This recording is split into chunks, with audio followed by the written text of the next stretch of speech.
रायपुर पहुंचे जम्मू कश्मीर के उपराज्यपाल मनोज सिन्हा। राज्यपाल रमीन डेका से की मुलाकात। माता वैष्णो देवी का प्रसाद किया भेंट। रामोला के पुनर्वास केंद्र पहुंचे उप मुख्यमंत्री विजय शर्मा। कौशल विकास प्रशिक्षण का लिया जायजा। सुविधाओं से संबंधित ली जानकारी। स्वास्थ्य शिविर में शामिल हुए उप मुख्यमंत्री विजय शर्मा। अध्ययनरत चिकित्सकों से किया संवाद। कहा, स्वास्थ्य शिविर एक नई पहल। शिवपुरी में गुरु गोरखनाथ मंदिर में अन्नकूट महोत्सव। श्रद्धालुओं ने पहुंचकर ग्रहण किया प्रसाद। भगवान को लगाया गया 56 भोग। बेहर में वन विभाग की टीम ने की बड़ी कार्रवाई। पोखारथोड़ी में छापेमारी कार्रवाई। 32 नगर, बीजा, लट्ठा और चिरांजम।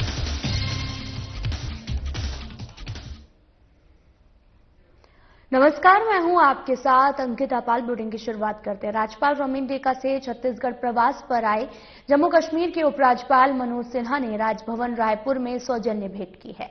उपराज्यपाल सिन्हा ने राज्यपाल रमीन डेका को माता वैष्णो देवी का पवित्र प्रसाद भेंट किया है। राज्यपाल डेका ने उपराज्यपाल सिन्हा का छत्तीसगढ़ में स्वागत करते हुए उन्हें बस्तर आर्ट का प्रतीक चिन्ह भेंट किया। इस यात्रा को अविस्मरणीय बनाने के लिए उपराज्यपाल ने राजभवन परिवार के साथ सामूहिक फोटो भी ली है। तो तस्वीरें आपको दिखा रहे हैं जो कि रायपुर से हैं, जहां जम्मू कश्मीर के उपराज्यपाल मनोज सिन्हा ने राजभवन रायपुर में सौजन्य भेंट की है। उपराज्यपाल सिन्हा ने राज्यपाल रमीन डेका को माता वैष्णो देवी का पवित्र प्रसाद भी भेंट किया। तस्वीरें आपको दिखा रहे हैं जो कि रायपुर से है।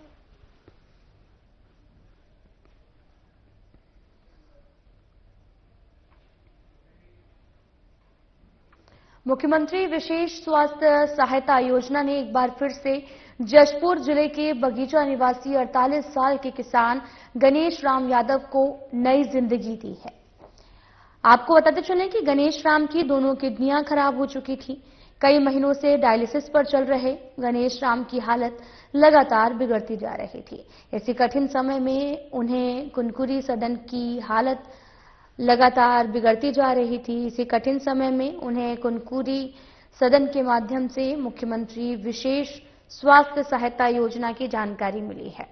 परिवार ने तत्परता से पहल की है, आवश्यक दस्तावेज तैयार किए हैं और बिना किसी जटिल प्रक्रिया के योजना के अंतर्गत उनका पूरा उपचार निःशुल्क स्वीकृत हो गया है। स्वास्थ्य लाभ प्राप्त करने के पश्चात गणेश राम अपने परिवार के साथ मुख्यमंत्री विष्णुदेव साय से राजधानी रायपुर स्थित निवास में मिले। मुख्यमंत्री विष्णुदेव साय ने गणेश राम और उनके परिवार से आत्मीय मुलाकात करते हुए उनके उज्जवल और स्वस्थ भविष्य की हार्दिक शुभकामनाएं दी हैं।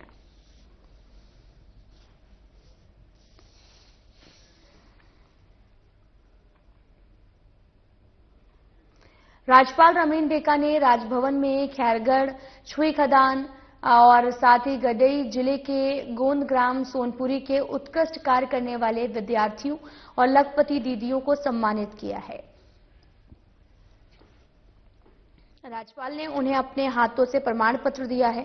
राज्यपाल डेका ने इस अवसर पर मुख्यमंत्री कौशल विकास योजना के अंतर्गत कई कौशल क्षेत्रों में प्रशिक्षण ले रहे विद्यार्थियों से बातचीत कर उन्हें अच्छे से अध्ययन करने और स्किल सीख कर आगे बढ़ने की शुभकामनाएं दी हैं। उन्होंने लखपति दीदियों से चर्चा कर उनके द्वारा किए जा रहे कार्यों की जानकारी ली और लखपति दीदियों ने जैविक खेती, ड्रोन के माध्यम से किए जा रहे कार्यों की जानकारी दी है।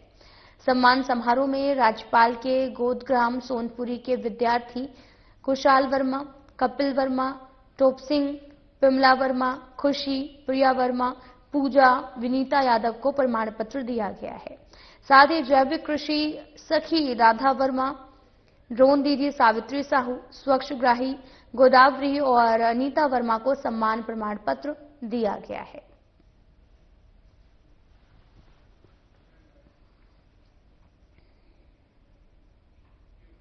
एक पेड़ मां के नाम जैसे अभियान की शुरुआत 5 जून 2024 को ही कर दी गई थी। बहुत हद तक लोगों को पर्यावरण के प्रति जागरूक करने में सरकार कामयाब भी हुई। 5 जून 2025 से इसका दूसरा चरण भी प्रारंभ हो चुका है। इस अभियान के तहत सरकार का उद्देश्य 140 करोड़ से अधिक पेड़ लगाने का है और लेकिन बदनावर में इस चरण में कुछ सरकारी तंत्र के लोग ही इसका मजाक बनाने में लगे हुए हैं और इस अभियान के तहत तय की गई पेड़ों की संख्या को कम करने में कुछ अधिकारी और कर्मचारी अपना योगदान दे रहे हैं। बदनावर के जनजातीय सीनियर उत्कृष्ट बालक छात्रावास में सालों पुराने हरे भरे लहराते हुए 8 पेड़ों को जड़ से काट दिया गया है। छात्रावास अधीक्षक ब्रजेश वघेला से बात करने पर इन हरे भरे पेड़ों को क्यों कटाया गया, कोई संतोषजनक जवाब नहीं दिया जा रहा है और पेड़ काटने की परमिशन से जुड़ा सवाल करने पर कहा गया कि एसडीएम ऑफिस से परमिशन ली गई है, लेकिन एसडीएम प्रियंका सिमरोद से बात करने पर बताया कि हमारे यहां से कोई परमिशन जारी नहीं हुई है। क्षेत्र नगर पालिका के अधीन आता है। सीएमओ लाल सिंह राठौर से बात करने पर बताया कि नगर पालिका से भी कोई परमिशन जारी नहीं की गई है।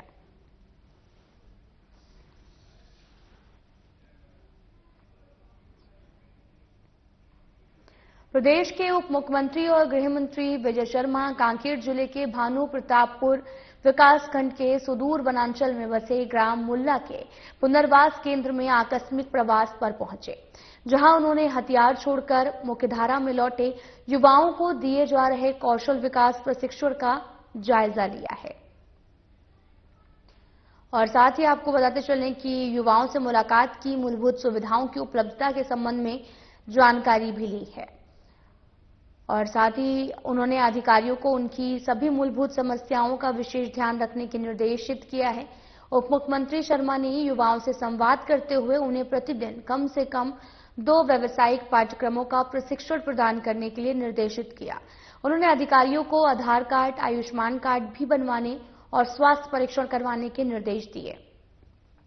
मुख्यधारा में लौटे युवाओं को परिवार की सहमति होने पर पुनर्वास केंद्र में ही सामूहिक विवाह की व्यवस्था कराने के लिए कहा गया है। उन्होंने युवाओं को विधानसभा सत्र के दौरान रायपुर भ्रमण कराकर उन्हें लोकतांत्रिक प्रक्रिया की जानकारी देने, उन्हें कार्यप्रणाली से अवगत कराने के लिए अधिकारियों को निर्देशित किया है। इस दौरान जिला पंचायत अध्यक्ष किरण नरेटी, कलेक्टर नीलेश कुमार महादेव, क्षीर सागर वरिष्ठ पुलिस अधीक्षक इंदिरा कल्याण, एलिसेला सहित जिला और ब्लॉक स्तर के अधिकारीगण उपस्थित रहे हैं।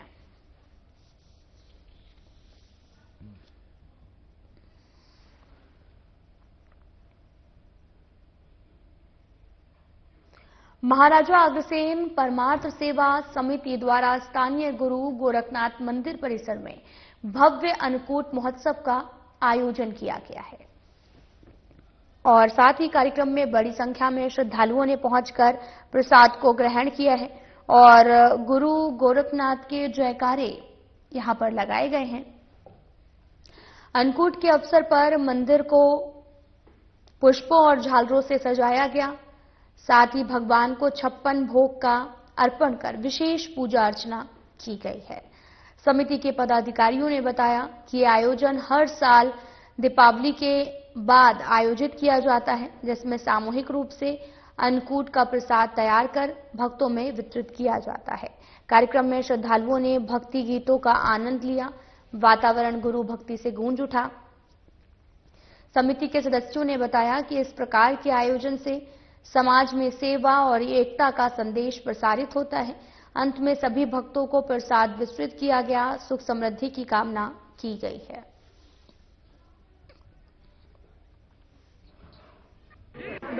ये 2017 से ये समिति की शुरुआत हुई थी, जब से हर साल ये अन्नकूट का आयोजन किया जाता है।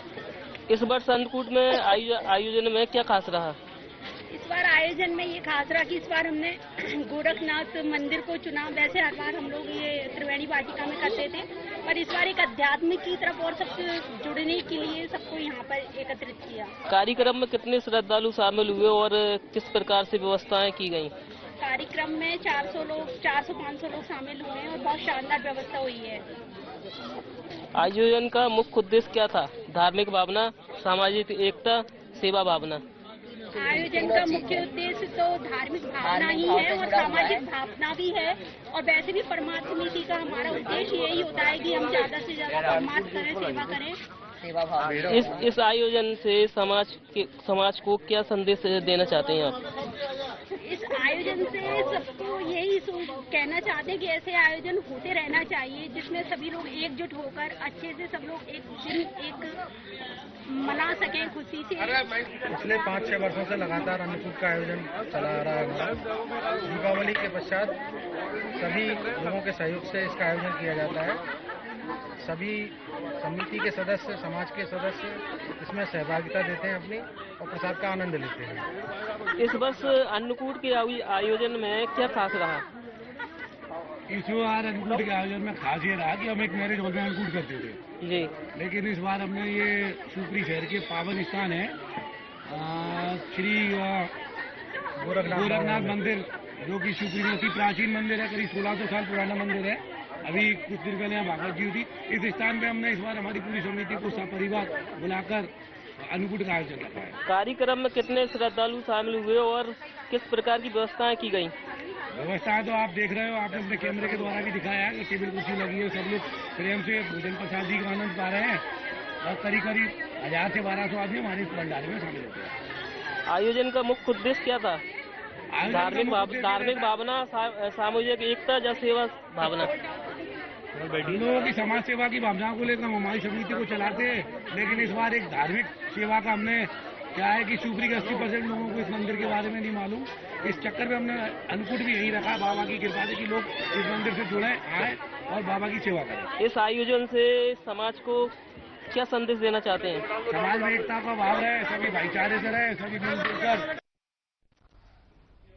अमरवाड़ा में नेशनल हाईवे 547 छिंदवाड़ा नरसिंहपुर सागर मार्ग पर एकमात्र बाईपास पर बने ट्रॉमा सेंटर अपने शुभारंभ की राह ताक रहा है और नेशनल हाईवे रोड पर दुर्घटनाओं में घायल को तत्काल उपचार मिलने के उद्देश्य से ट्रॉमा सेंटर बनाए जाते हैं।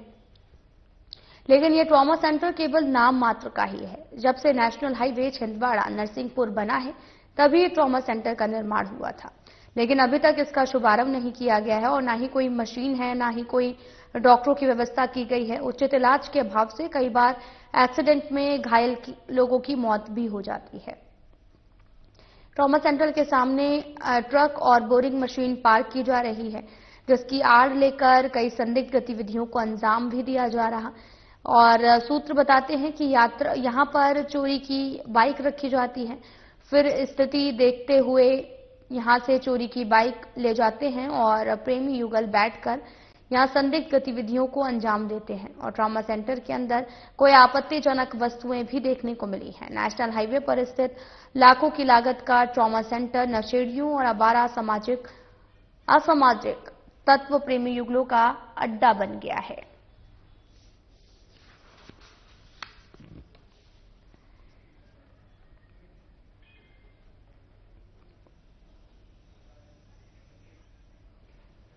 छत्तीसगढ़ शासन के उप मुख्यमंत्री विजय शर्मा अपने संक्षिप्त 1 दिवसीय प्रवास के दौरान स्वर्गीय बलिराम स्मृति मेडिकल कॉलेज के चरक सभागार में मेडिकल कॉलेज के अध्ययनरत चिकित्सकों से संवाद करते हुए कहा, सुरक्षा कैंपों के समीप संवेदनशील ग्रामों में मेडिकल कॉलेज के चिकित्सकों द्वारा आयोजित स्वास्थ्य शिविर एक नई पहल है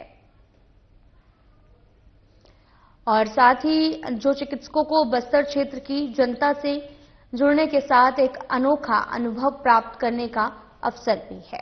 हमारे सुझाव को स्वीकार कर कॉलेज के डीन और उनकी टीम के द्वारा संवेदनशील ग्रामों में 1-2 दिवसीय स्वास्थ्य शिविर आयोजित किया गया, इसके लिए बधाई। कार्यक्रम में उप मुख्यमंत्री शर्मा ने स्वास्थ्य शिविर में शामिल हुए 18 सदस्यों से परिचय प्राप्त कर उनके कार्यों की सराहना की है।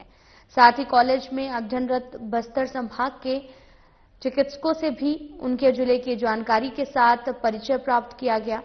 इस अवसर पर जगदलपुर विधायक किरण सिंह देव ने कहा कि सरकार द्वारा बस्तर में शांति बहाली के लिए सराहनीय कार्य किया जा रहा है। इसके अलावा जनता के बीच बेहतर स्वास्थ्य सेवा देने की संवेदनशील ग्रामों में मेडिकल शिविर आयोजित करना भी एक नई पहल का स्वागत है। कार्यक्रम में विधायक Chitrakot Vinayak Goyal, commissioner Doman Singh, collector Harish S, police अधीक्षक शुलभ सिन्हा सहित अध्ययनरत चिकित्सक सहित अन्य अधिकारी उपस्थित रहे हैं।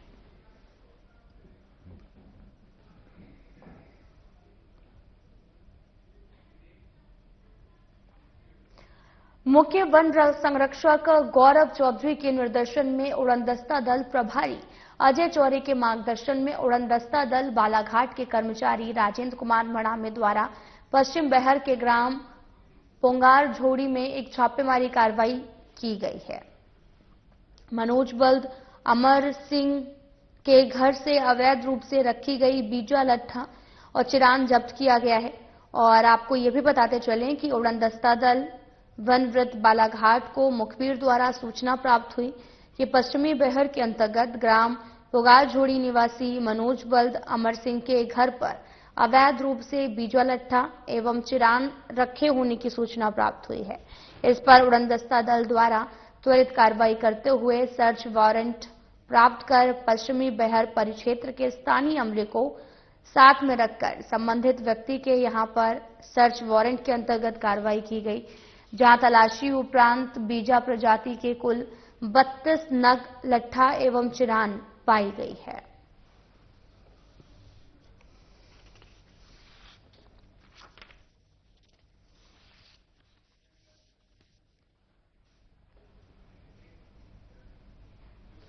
भारत को विश्व विजेता बनाने वाली भारतीय महिला क्रिकेट टीम की खिलाड़ी क्रांति गौड़ को भोपाल में मुख्यमंत्री मोहन यादव ने सम्मानित किया है। सीएम हाउस में समारोह का आयोजन किया गया है और साथ ही इस आयोजन में क्रांति गौड़ के पिता मुन्ना सिंह, मां नीलम गौड़ और कोच राजीव बिलथरे मौके पर मौजूद रहे। सीएम मोहन यादव ने क्रांति को मोमेंट और शॉल उठाकर सम्मानित किया और साथ ही समारोह में सीएम मोहन यादव ने 2 घोषणाएं भी की हैं। मुख्यमंत्री ने कहा, सस्पेंड चल रहे क्रांति गौड़ के पिता मुन्ना सिंह की पुलिस में बहाली होगी। इसके साथ ही क्रांति के गृह निवास छतरपुर में खेल गतिविधियों को बढ़ावा देने के लिए विश्व स्तरीय स्टेडियम बनाया जाएगा। इस दौरान सीएम के साथ खेल मंत्री विश्वास सारंग मौके पर मौजूद रहे। उन्होंने क्रांति के माता पिता और कोच का सम्मान किया। सीएम मोहन यादव ने समारोह में जानकारी देते हुए कहा, 15 नवंबर को जनजातीय गौरव दिवस पर क्रांति के सम्मान में बड़ा कार्यक्रम आयोजित किया जाएगा।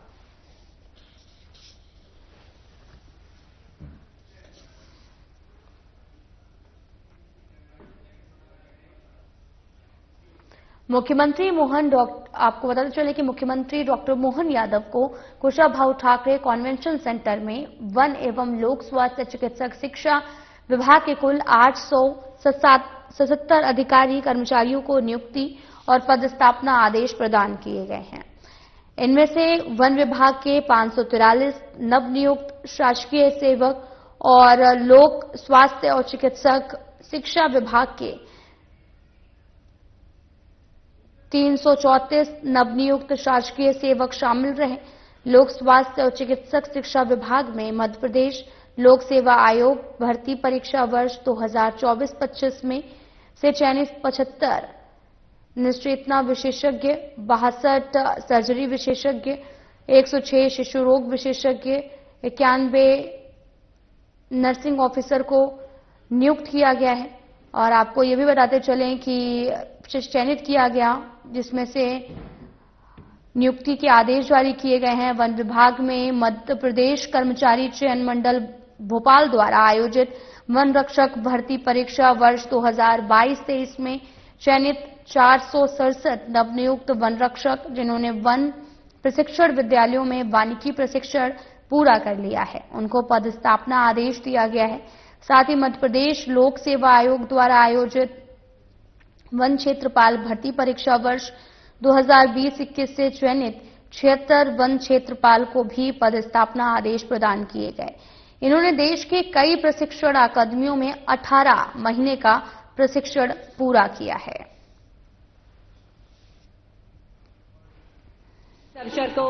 वो आंकड़े हैं जिन आंकड़ों के माध्यम से हमारे प्रदेश में लगातार हर विभाग के अंदर हम भर्ती करते हुए इस बात को हमने अनाउंस किया था। अभी तक लगभग हमारी 60,000 से ज़्यादा पदों की भर्तियां कंप्लीट कर दी है और धीरे धीरे करके 1 लाख से ज़्यादा पद हम भर रहे हैं। कुल मिलाकर के ये सरकारी पद है।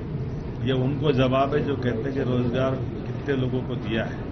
आंखें हो तो देख लो। सरकार के काम करने के तरीके में मैं कांग्रेसी मित्रों से भी कहना चाहता हूं कि ज्यादा अच्छा होता कि आज आके बैठ करके जिनको हमने नियुक्ति पत्र दिए उनकी आंख से आंख मिला करके उनके सपनों के अंदर वो भी सहभागी होते हैं। मेरी अपनी ओर से आज हेल्थ डिपार्टमेंट को, फॉरेस्ट डिपार्टमेंट को ये बधाई देना चाह रहा हूं और साथ ही साथ ये उद्योग और रोजगार वर्ष है जिसके माध्यम से अलग अलग सेक्टर में हमने सभी प्रकार की जो रोजगार की श्रृंखला खड़ी की।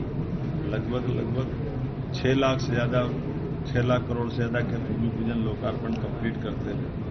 हमारे लगभग 4 लाख से ज्यादा लोगों को अलग अलग विविध रोजगार से जोड़ने का काम किया है और कोशिश कर रहे हैं कि इसी महीने 1 लाख से ज्यादा लोगों को जो 1 लाख करोड़ से ज्यादा के निर्माण कार्य का भूमि पूजन हमारे माननीय प्रधानमंत्री या गृह मंत्री करें। हम उसके लिए प्रयास कर रहे हैं। कुल मिलाकर के 1 नवंबर से लेकर के 25 दिसंबर तक ये मध्यप्रदेश समृद्ध मध्यप्रदेश बने, इस दिशा में निरंतर रोजगार और उद्योग की बात करेंगे। उसी दिशा में हम लगातार अपने कदम बढ़ा रहे हैं। हमीदिया अस्पताल में शुक्रवार दोपहर को सीएम डॉक्टर मोहन यादव प्रदेश के सबसे आधुनिक कैथ लैब का उद्घाटन किया है। जापान से लाई गई ये high tech biplane cath lab system 7 crore 7 lakh रुपए की लागत से स्थापित की गई है। नई तकनीक के कारण अब किडनी से पीड़ित मरीज भी बिना चिंता के हार्ट की एंजियोग्राफी या अन्य जांचें करवा सकेंगे। अस्पताल में ये सुविधा आज से आम मरीजों के लिए उपलब्ध होगी और मुख्यमंत्री डॉक्टर मोहन यादव ने कैथ लैब के उद्घाटन के बाद यहां पर इंस्टॉल मशीन के बारे में बारीकी से समझा। हमीदिया अस्पताल के चिकित्सकों ने सीएम को बताया कि किसी तरह से ये मशीन मरीज के लिए बहुत ही महत्वपूर्ण है और इस मशीन के लग जाने से हार्ट के मरीजों को काफी राहत मिलने वाली है।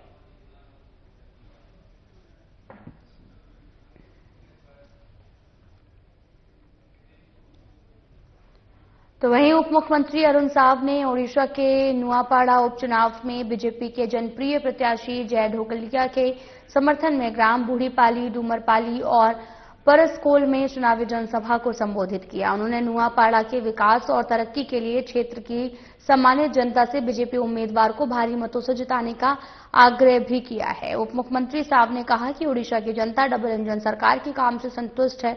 उपचुनाव में बीजेपी का विधायक बनाने के लिए तैयार है। इस क्षेत्र में विकास कार्यों में तेजी आएगी। शिक्षा और स्वास्थ्य सुविधाओं को विस्तार होगा। बीजेपी सरकार ने यहां पर मेडिकल कॉलेज खोलने का वादा किया है। उन्होंने जनसभा में पहुंचे लोगों को सुगर ओडिशा बनाने 11 नवंबर को 2 नंबर कमल छाप में बटन दबाकर भारी मतों से जय ढोलकिया को विजय दिलाने की अपील की है।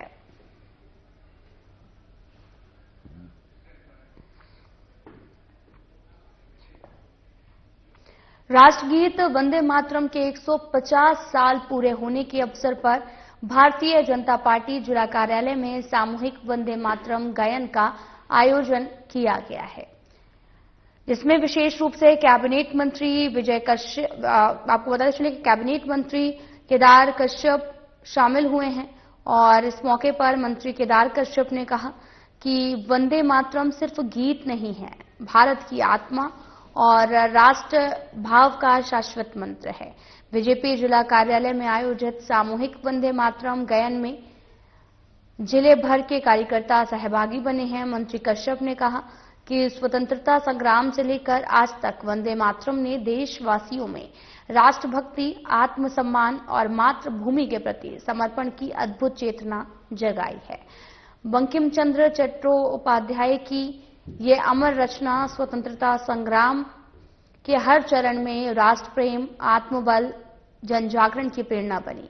प्रधानमंत्री नरेंद्र मोदी के मार्गदर्शन में वंदे मातरम की 150वीं वर्षगांठ का स्मरणोत्सव हमें राष्ट्रीय एकता, त्याग और कर्तव्य बोध की पुनः स्मृति कराता है। कार्यक्रम का संचालन जिला मंत्री नरसिंह राव और आभार प्रदर्शन जिला कोषाध्यक्ष रजनीश पाणिग्राही ने किया है।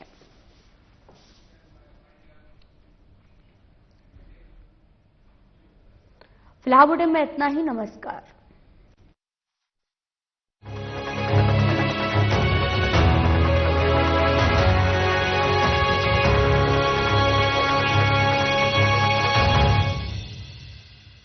दो 2047 में कैसा होगा